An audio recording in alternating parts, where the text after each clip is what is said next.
మానస సరోవర్ యాత్ర ప్లాన్ చేస్తున్నారా? నమ్మకంగా సేఫ్ గా మీ కలల మానస సరోవర్ యాత్రని ట్రావెల్ టర్న్స్ తో నిజం చేసుకోండి. మరిన్ని వివరాలకు ఈ నెంబర్కు కాల్ చేయండి.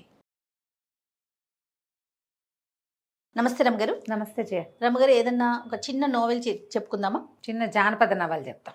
ఓకే. సార్థవాహుడు దాని పేరు. సార్థవాహుడు అంటే ఈ మనం ప్రయాణాలు చేసేవాళ్ళు కదా పూర్వం, వ్యాపారస్తులు వీళ్ళంతా కలిసి ఆ ప్రయాణాల్లో ఈ ఎక్కడికైనా వెళ్ళి వేరే చోటకి వెళ్ళి వ్యాపారాలు చేసేటప్పుడు ఒక బిడారులాగా వెళ్ళేది కదా, దాన్ని తీసుకెళ్లేవాడిని సార్థవాహుడు అంటారు. సార్థులు అంటే డబ్బు కానీ వస్తువు కానీ పట్టుకెళ్ళేవాళ్ళు, వాళ్ళని తీసుకెళ్ళేవాడు సేఫ్గా. అదొక వృత్తిగా కూడా ఉండేది ఇది వరకు. రత్నపురి రాజ్యంలో ఒక పెద్ద చాటింపేశారు. రేపు ఉదయం ఇక్కడి నుంచి అదే కొద్ది రోజుల్లో 3-4 రోజుల తర్వాత ఒక బిడారు వెళ్తోంది వ్యాపారస్తులది.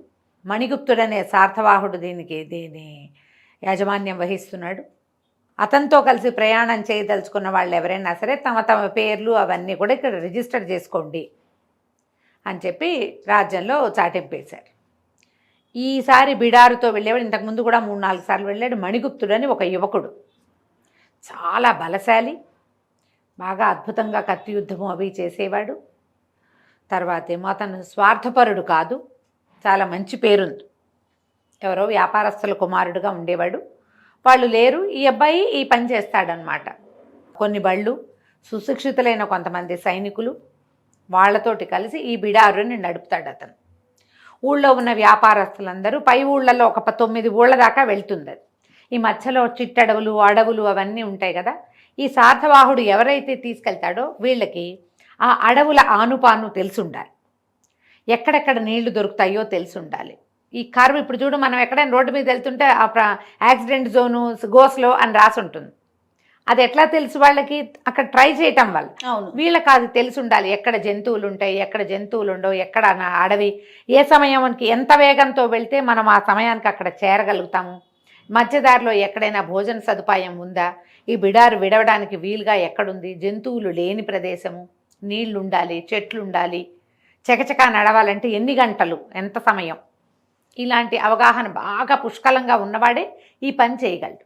ఈ మణిగుప్తుడు చిన్నప్పటి నుంచి అట్లా తిరిగినవాడు, అందుకని అతనికి బాగా తెలుసు. అతనితో ఉన్న వాళ్ళందరూ కూడా అతనిలాగానే మంచి వీరోచితమైన విద్యలు వచ్చిన వాళ్ళే ఉన్నారు. అందరికీ జీతాలు వస్తాయి, అతనివి కొన్ని బళ్ళు ఉంటాయి. ఈ బిడార్లో చేరదలుచుకున్న వాళ్ళు కూడా తమ తమ బళ్ళని దాంతో కలిపేసుకోవచ్చు.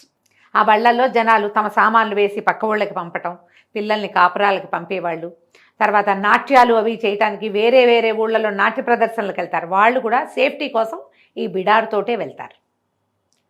వాళ్ళ 3 బళ్ళు, వాళ్ళందరూ భోజనాలు వంటలు మొత్తం సామూహికంగా జరుగుతాయి. ఇవి మధ్యలో ఇందులో బ్రాహ్మణులు ఎవరైనా ఉంటే వాళ్ళకు ఒక సెపరేట్ పద్ధతి ఉంటుంది.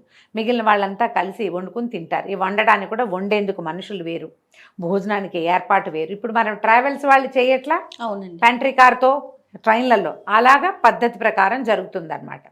అయితే ఏ రోజైతే ఈ బిడారు బయలుదేరుతుందని చెప్పారో ఆ ముందు రోజు రాత్రి ఈ రాజ్యంలో రత్నగిరి రాజ్య యువరాణి మాధవసేన, ఆవిడనెవరో అపహరించారని ఒక వార్త వచ్చింది బయటికి. రాజ్యం అంతా అల్లకల్లోలంగా ఉంది. రాజు వాళ్ళ వ్యవహారం వాళ్ళదే, వీళ్ళ వ్యవహారం వీళ్ళదే. వ్యాపారస్తులు ఎవరి దారిని వాళ్ళు అందరూ వచ్చేసి బిడారు ఎక్కడి నుంచి మొదలవుతుందో అక్కడికి బళ్ళు వచ్చేస్తాయి. మొత్తం ఒక 60-70 బళ్ళు, కొన్ని చిన్నవి కొన్ని పెద్దవి, అన్నీ ఎడ్ల బళ్ళు. తర్వాత వీటితో పాటు కాల్బంట్లు నడిచేవాళ్ళు, కొంతమంది గుర్రాల మీద. వీళ్ళు సాయుధ భటులు ఉన్నారు కదా, దీంతో పాటు వీళ్ళంతా గుర్రాలతోటి తయారయ్యారు. ముహూర్తం ప్రకారం తెల్లవారుజామున కొబ్బరికాయ కొట్టుకుని గుమ్మడికాయ దిగదొడుచుకుని వీళ్ళు బయలుదేరి వెళ్ళిపోయారు. మాధవసేన అపహరించబడింది అని ఊళ్ళోకి తెలిసిపోయింది. వీళ్ళల్లో కొంతమంది పూర్వ సైనికులు కూడా ఉన్నారు, 2-3 సీనియర్ సైనికులు ఉన్నారు వీళ్ళ గుంపులో. వాళ్ళకి తెలిసింది యువరాణి అపహరించబడిందని. ఆ వేగులంతా తిరుగుతున్నారని. వీళ్ళ పని వీళ్ళదే. మామూలుగా ఇక్కడ ఏవో జరుగుతూ ఉంటాయి, కానీ ఎవరి దారిన వాళ్ళు రైళ్ళు ఎక్కేవాళ్ళు, ప్రయాణాల వాళ్ళు వెళ్తూనే ఉంటారు కదా. వీళ్ళు బయలుదేరి వెళ్ళడం మొదలుపెట్టారు. రకరకాల ప్లేస్, ఈ ఊరు దాటేసరికల్లా ఇక పొద్దున్నే బయలుదేరారు కదా. మధ్యాహ్నం భోజనాల వేళకి ఒక చోట ఎండ తక్కువగా ఉండి చెట్లు ఎక్కువగా ఉన్న చోట చేరారు. మొదటి రోజు తెచ్చుకున్న భోజనాలు చేసేసారు ఎవరి వాళ్ళే. కొంతమంది వాళ్ళే తెచ్చుకున్న వాళ్ళు ఉంటారు. వీళ్ళు ఎలాగో పని, వీళ్ళు ఉన్నారు కదా సైనికులు, వీళ్ళకి భోజనం కావాలిగా. వీళ్ళ భోజనపు ఏర్పాట్లు అవి జరుగుతున్నాయి. వీళ్ళు ఎలా చేస్తారంటే ఈ బళ్ళు ఇంట్లో గుండ్రంగా ఆపి జనమంతా మధ్యలో ఉంటారు. సైనికులు బండికి అవతల వైపు బయట వైపున ఒక లైన్ లాగా సైనికులు ఉంటారు. గబుక్కున జంతువులు వచ్చినా ఎవరైనా వచ్చినా తర్వాత ప్రతిసారి వీళ్ళు ముందెళ్తుంటే 2 లేదా 4 గుర్రాలు బాగా స్పీడ్గా ముందుకెళ్ళిపోతాయి. బళ్ళు స్లోగా నడుస్తాయి కదా, బండితో పాటు నడిచే కాల్బంట్లు ఉంటారు, బండితో పాటు నడిచే బళ్ళతో పాటు నడిచే గుర్రాలు ఉంటాయి. ఒక 4 గుర్రాలు ముందు వెళ్ళిపోతాయి. వెళ్ళిపోయి ముందు పరిస్థితి ఏమిటో చూస్తారనమాట. అక్కడేవో జంతువుల ఆనుపానులు కనపడుతున్నాయి, అక్కడెక్కడో పరిస్థితి బాగుండలేదు, ఇలాంటివి చెప్తారు. వచ్చి ఇద్దరు ముందుంటారు, ఇద్దరు మళ్ళీ వెనక్కి వస్తారు. ఆ తిరుగుడికి వాళ్ళకి జీతాలు కూడా ఎక్కువ. తేప మారతాయి ట్రిప్పులు. ఒక 4 ముందు వెళ్తారు, తర్వాత ఆ 4 ఆగితే ఇంకో 4 వెళ్తారు, అట్లా చేస్తారనమాట. ఈ ఒక్కొక్కటి ముందున్న మజిలీలో ఎలాంటి పరిస్థితులు ఉన్నాయో చూసొస్తున్నారు. మధ్యాహ్నం భోజనాలు చేశారు, రాత్రికి సేఫ్గా దాటేశారు. ఇవి దాటుకుంటూ వెళ్ళారు. ఈ మణిగుప్తుడు గుర్రంతో ఒకసారి చుట్టూ అంతా చూసుకోవటం, ఒకసారి ముందుకు పరిగెత్తుకుని వెళ్ళటం, మళ్ళీ వెనక్కి రావటం, అట్లా ముందుకి వెనక్కి వస్తూ మధ్యలో ఎవరో చిన్నపిల్లల వాళ్ళు ఉంటే వాళ్ళల్లో పిల్లలు ఇద్దరు ఏడుస్తుంటే వాళ్ళని కాసేపు గుర్రం మీద కూర్చోబెట్టుకుని తిప్పి చల్లగాలికి పిల్లలు ఏడుస్తుంటే అదే అలా ఒక జోల్లాగా వేసి ఆ జోల్లో పిల్లాడిని వేస్తే వాడు ఊగుతూ నిద్రపోతాడు. బండిలో ఇట్లా మూసుంటుంది, ఊపిరాటలేదు, గుర్రం మీద గాలేసి పడుకుంటాడు చంటివాడు. అట్లా కూడా చేస్తూ ఒక్కొక్కళ్ళని అందరినీ కనుక్కుంటూ తీసుకెళ్తున్నాడు. 2-3 రోజులు గడిచినాయి. మొత్తం ఇది ఇంచుమించుగా ఒక 7 రోజులు యాత్ర. 7వ రోజుకి వీళ్ళు చేరిపోయారు. ఈ మధ్యలో అప్పట్లో అన్నట ఈ దారుల్లో ఇప్పుడు మనకి దేవాలయాలు ఎట్లా ఆంజనేయ స్వామి గుళ్ళు అవి కనపడుతున్నాయి, ఈ యాత్రికుల సంరక్షణార్థము కొన్ని దేవాలయాలు కొన్ని సత్రాలు నిర్మించబడి ఉండేవిట. ఈ తర్వాత మాణిభద్రుడు అనేటువంటి ఒక యక్షుడు యాత్రికులకి రక్ష. ఆ మాణిభద్రుడి దేవాలయాలు ఉంటాయి. అది ఎట్లా ఉంటుందంటే ఒక గూడు లాంటిది ఉండి ముందుకు ఒక వరండా లాంటిది ఉంటుంది. ఓ 4 మనుషులైతే ఆ గట్టు మీద పడుకోవచ్చు కూడా. ఆ ప్రాంతాల్లో తిరిగే వాళ్ళు ఏ రోజుకు ఆ రోజు వచ్చేవాళ్ళు అక్కడ దీపం పెడతారు. సాయంకాలం 2 కాగడాలు వెలిగిస్తారు ఈ దేవాలయాల దగ్గర. మాణిభద్రుడు ఈ దాటడం కూడా ఒక గుడి దాటామంటే కొంత దూరం వచ్చేసినట్టు గుర్తు. మామూలు వాళ్ళకి ఏం తెలియదు కదా, మనం ఇక్కడి నుంచి అక్కడికి వెళ్ళే లోపల ఒక 5 గుళ్ళు రావాలి, 5 ఆలయాలు. 4 వచ్చినాయంటే ఇంకొకటి ఎక్కువ దూరం లేదు, మనం కిలోమీటర్లు చూసుకుంటున్నాగా అట్లా చూసుకుంటారు. ఈ దారిలో ఉన్న సత్రాల్లో కూడా కొన్నిసార్లు భోజనం చేశారు, వెళ్ళిపోయారు. జనాల్ని దింపేశారు వీళ్ళు. ఒక్కరోజు రెస్ట్ తీసుకున్నారు. ఇప్పటికి 7 రోజులు గడిచింది బయలుదేరి. తిరిగి మళ్ళీ బయలుదేరారు. అట్నుంచి వచ్చేటప్పుడు రిటర్న్ ట్రిప్ కదా. ఈ రిటర్న్ ట్రిప్లో ఆల్రెడీ వెళ్ళిన వాళ్ళే వస్తారన్న గ్యారంటీ లేదు, కొత్త వాళ్ళు ఉండొచ్చు. ఈ ఊళ్ళల్లో ముందు దిగబడిపోయిన వాళ్ళు, ముందు ట్రిప్పులో వచ్చిన వాళ్ళు ఉంటారు కదా, వాళ్ళు యాడ్ అవుతారు. యాడ్ అయ్యి మళ్ళీ వస్తున్నారు వెనక్కి. కొంత దూరం వచ్చిన తర్వాత ఒక 4 రోజులు ప్రయాణించిన తర్వాత 2 సైనికులు ముందు 4 వెళ్తారు కదా, వాళ్ళల్లో 2 వెనక్కి వచ్చారు. ప్రభు, దారిలో ఒక చోట ఒక యువతి గొంతు వినపడింది మాకు, రక్షించండి అంటోంది. మనిషి అయితే కనపడలే, అదేమో చీకటి పడిపోయింది. వీళ్ళు రాత్రి 9-9:30 దాకా ప్రయాణిస్తారు. కొంచెం వెన్నెల కాలం దగ్గర పడింది కాబట్టి పర్వాలా, 9-9:30 10ంటికి ఇంకా చెయ్యరా, 9 గంటలకు ఎక్కడో చోట విడిచి భోజనాలు చేసేసి పడుకుంటారు. చీకటి పడిపోయింది కానీ వినపడింది 2 సార్లు 3 సార్లు. నేను ఒక్కడనే విన్నాను అనుకున్నా, తర్వాత వీళ్ళు కూడా విన్నారు. సరే ఇతను ఏమన్నాడు చూద్దాం అనుకున్నాడు. వీళ్ళు ఒక చోట 9 అయిపోతుంది, విడిశారు. ఎవరి దారిని వాళ్ళు వంటలు భోజనాలు చేస్తున్నారు. ఈ ముందు గుర్రాల మీద 2 వెళ్ళారు కదా, వాళ్ళిద్దరిలో ఒకడు వెనక్కి వచ్చాడు. ప్రభు అక్కడ వినపడుతుంది, పరిగెత్తారు. అక్కడికి పరిగెడితే దూరంగా వీళ్ళకి ఏం కనపడింది, ఒక చీర కదిలినట్టు తెలిసింది. తర్వాత వెనకాల 4 మగ మనుషులు పరిగెడుతున్నారు. ఈ మణిగుప్తుడు గబుక్కుని ఏం చేశాడు, వీళ్ళు చూస్తున్నారు, వీళ్ళకేం సంబంధం లేదు, వాళ్ళు ఎవరో తెలీదు. ఆ ముందు వెళ్ళినది యువతిగా అర్థమైంది మణిగుప్తుడికి. ఎవరైనా ఈ చుట్టుపక్కల పల్లెల్లో ఉన్న ఆడపిల్లని ఈ దౌర్భాగ్యులు రోడ్డు మీద వెళ్ళే వాళ్ళు ఎవరో, దారిలో వెళ్ళే వాళ్ళు ఎవరో, అడవుల్లో వాళ్ళు చెరబడుతున్నారేమోనని ఇతను ఇంకా వాళ్ళు రాకముందే పరిగెత్తుకుంటూ వాళ్ళ వెనకాల వెళ్ళిపోయాడు. ఇప్పుడు యజమాని వెళ్తుంటే వీళ్ళు వెనకాల ఎందుకు ఆగుతారు? వీళ్ళు కూడా ఏం చేశారు, పట్టండి రా, బల్లాలు తీయండి, కత్తులు తీయండి అని 2 బల్లాలు కత్తులు పుచ్చుకొని వాళ్ళు కూడా 4 గుర్రాలు వదిలిపెట్టి అతని వెనకాల పరిగెత్తారు. పరిగెత్తి బాగా ముందుకెళ్ళి ఎట్నుంచి వీళ్ళు కదులుతున్నారో ఒక చెట్టు వెనకాల కొద్దిగా ఆగాడు. ఆగేసరికల్లా ముందు ఒక యువతి అతనికి కనపడింది. దూరం నుంచి చూస్తే ఆమె మంచి నాజుగా పొడగరి, సన్నటిది, ఏదో ఒక పాత ఒక మామూలు సింపుల్ చీర కట్టుకున్నట్టే కనపడుతోంది. ఈ చీర వస్త్రధారణ నగరాల్లోది కాదు, ఏదో పల్లెల్లోది. మనిషి చూస్తే అసాధారణమైన పొడుగు వెడల్పు చూస్తే ఏమో పల్లెటూళ్ళలో ఉండే పిల్ల బలశాలిగా లేదు, నాజుగ్గా ఉంది. బాగా దగ్గరికి వెళ్ళాడు, వెన్నెల రాత్రి కదా, దగ్గరికి వెళ్ళేసరికల్లా అతనికి తెలిసింది ఎవరో సౌందర్యవత అయిన యువతి. ఆ ఒంటి మీద నగలు నాణ్యాలు ఏం లేవు, ఒక తేత రంగు చీర కట్టుకుని ఉంది. కానీ ముక్కు మొహం చాలా బాగున్నాయి. ఆమె ముక్కుకొక ముక్కు పొడకుంది, అది బాగా మంచి మెరుపుగా ఉంది. ఆమె మొహం కదిలినప్పుడల్లా వెన్నెలబడి మెరుస్తోంది. ఆమె యొక్క సౌందర్యం ఈయనకు అర్థమైపోయింది, ఇది చాలా బాగుంది మనిషి అని. ఇప్పుడు ఇంత నాజూకు సౌందర్యం ఈ ఊళ్ళల్లో ఉండే అవకాశం లేదు. ఇక్కడ బాగుంటారు మనుషులు ఇక్కడ కూడా, కానీ వాళ్ళు బలశాలులుగా ఉంటారు, పనిపాటలు చేసేవాళ్ళు. ఈ సోగదనము అవి చూస్తే ఇది పని వచ్చిన రకంగా కనిపించటల్లా. ఇంకొంచెం దగ్గరికి వెళ్ళేసరికల్లా వెనకాల నుంచి ఎవరో పరిగెత్తుకొచ్చేసారు. రావటం ఏమిటి, ఇతని మీద పడ్డారు. ఇతను అడ్డం పడిపోయాడు వెనక్కి తిరిగి. ఈ కత్తి తీశాడు. ఇక పోరాటం జరుగుతుంది, వదిలిపెట్టి వెళ్ళిపోమంటున్నాడు అవతలవాడు. నువ్వు ఎవడవో, నీ దారి నువ్వు పో, వెళ్ళిపో మమ్మల్ని వదిలిపెట్టి, నీకు సంబంధం లేని విషయం ఇది అని కేకలు పెడుతుంటే అవతలవాడు కూడా అప్పుడు ఇతనికి అర్థమైంది, వీడు మామూలు పల్లెటూరు వాడు, ఈ కొండదారులలో తిరిగేవాడు కాదు, వీడు సుశిక్షితుడైన సైనికుడు. వాడి కంఠంలో కూడా ఏదో రాజదర్బార్లో పనిచేసేవాడి గొంతు, అది అధికారి గొంతు వేరేగా ఉంటుంది. రోడ్డు మీదకు తిరిగే కుర్రాడు కాదు. ఇతనికి తెలిసిపోయింది. ఎప్పుడైతే ఇతని మీదకి తిరగబడ్డాడో ఆ 2 దెబ్బలు పడేసరికల్లా అతని మనుషులే ఒక 4 వచ్చేసారు అవతల వాళ్ళు.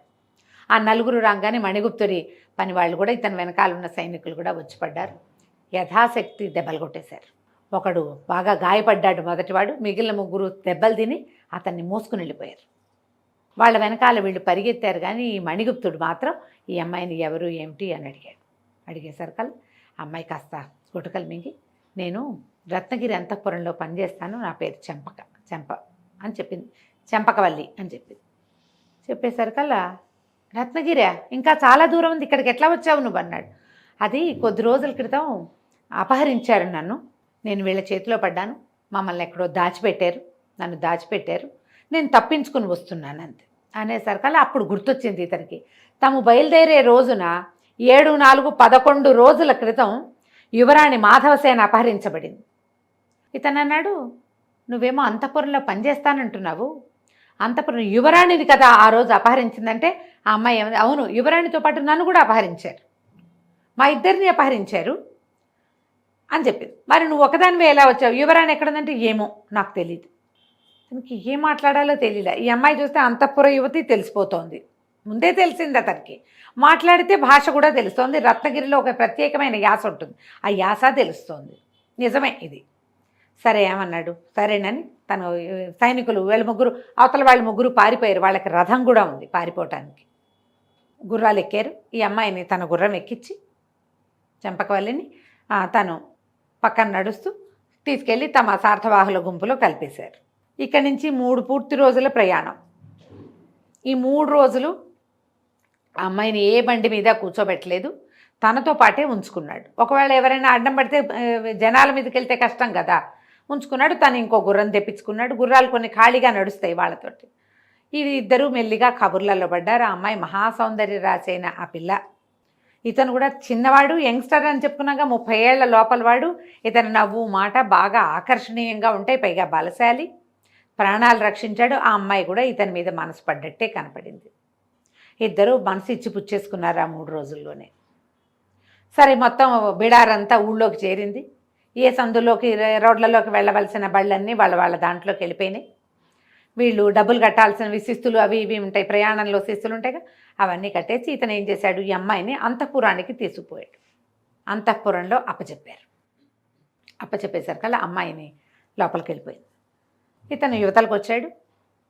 ఏదో ఊళ్ళో పనులు అవి ఇవి చూసుకున్నారు. ఒక అవ్వ ఉంది వెళ్ళింట్లో, ఒక ఇతను చూసుకునేది. ఇంటికి వెళ్ళి ఆ అవ్వను చూసి ఇంకేవో 2-3 పనులు చేసేసరికల్లా ఇంత ఊరంతా సందడిగా మంగళ నాదాలు మోగుతున్నాయి, మంగళ వాయిద్యాలు. యువరాణి వెనక్కి వచ్చింది అంటున్నారు. యువరాణి వెనక్కి రావటం ఏమిటి, ఎటా వచ్చింది, ఎక్కడి నుంచి వచ్చింది? 11 రోజుల క్రితం తప్పిపోయిన మోసుపోయిన యువరాణి ఇప్పుడు ఊళ్ళోకి వచ్చింది ఎవరు? సార్థవాహుడు వచ్చాడు. ఈ బిడారంతా వచ్చింది. వాళ్ళతో వచ్చింది చెంపకవల్లి. యువరాణి ఎట్లా వచ్చింది? ఆవిడంతటా ఆవిడే చేరిందన్నారు. ఆవిడే వచ్చేసింది. మర్నాడు చాలా పెద్దగా హడావిడిగా గందరగోళంగా పెద్ద సభ జరిపారు. యువరాణి తిరిగి వచ్చిన సందర్భంలో అందరికీ బహుమతులు అన్నారు. శాతవాహనుడు మణిగుప్తుని రమ్మన్నారు. రమ్మనేసరికల్లా సరే ఇతను లోపలికి వెళ్ళాడు. ఎక్కడో చెంపకవల్లి కనపడుతుంది. అతను అటు నుంచి ఇటు చెలికత్తేగా, యువరాణి చెలికత్తే కదా. చూస్తున్నాడు. చూస్తుంటే పరదా మాటు నుంచి ఓ కళ్ళు తనని చూస్తున్నట్టు తెలిసింది. ఆ కళ్ళు ఎవరివో ఇతనికి అర్థం కాల. రాజుగారు చాలా మెచ్చుకున్నారు. నీ వల్ల యువరాణి ఇల్లు చేరింది. నువ్వు యువరాణిని తీసుకొచ్చినందుకు మణిగుప్తుడికి 1,00,000 వరహాలు బహుమతిగా ఇస్తున్నాము అని చెప్పేసరికి అతను నిర్ఘాంతపోయాడు. నేను తెచ్చింది యువరాణినే, చెంపకవల్లి అని చెప్పిందే నాకు అంత అబద్ధం ఎందుకు చెప్పాలో అతనికి అర్థం కాల. చాలా డల్ అయిపోయాడు. పైగా అమ్మాయి మీద మనసు పెట్టేసుకున్నాడు. ఏమనుకున్నాడు? నేనేదో సామాన్యుణ్ణి, ఆ అమ్మాయి కూడా సామాన్యంగా పనిచేసుకునేది, పెళ్లి చేసుకుందాం అనుకున్నాడు. ఏం చేయాలో తెలియలే. సరే వెళ్ళిపోతుంటే చెలికత్తె ఒక అమ్మాయి ఉత్తరం పట్టుకొచ్చి ఇచ్చింది. ఏమిటి? ఊరి చివర అక్కడ ఒక దేవాలయం ఉంటుంది, అంతఃపురాల బయట, అక్కడికి వచ్చి కలుసుకోమని ఉత్తరం. తనకి వెళ్ళాలో వద్దో అర్థం కాలేదు. అవమానంగా అనిపించింది. నాకు అప్పుడే చెప్పుండాలి కదా యువరాణి అని, ఎందుకు చెప్పలేదు అని. ఆ అంతఃపురంలో నుంచి ఆ దేవాలయానికి రావడానికి లోపల నుంచి ఒక దారి ఉంది. అక్కడికి వచ్చింది యువరాణి. బాగా ఆలోచించి చివరికి వెళ్ళాడు. వెళ్ళేసరికల్లా ఆ అమ్మాయి పరిగెత్తుకుంటూ వచ్చి కౌగులించుకుంది తన్ని. కొంచెం అవమానపడి ఉన్నాడు కదా ఇతను.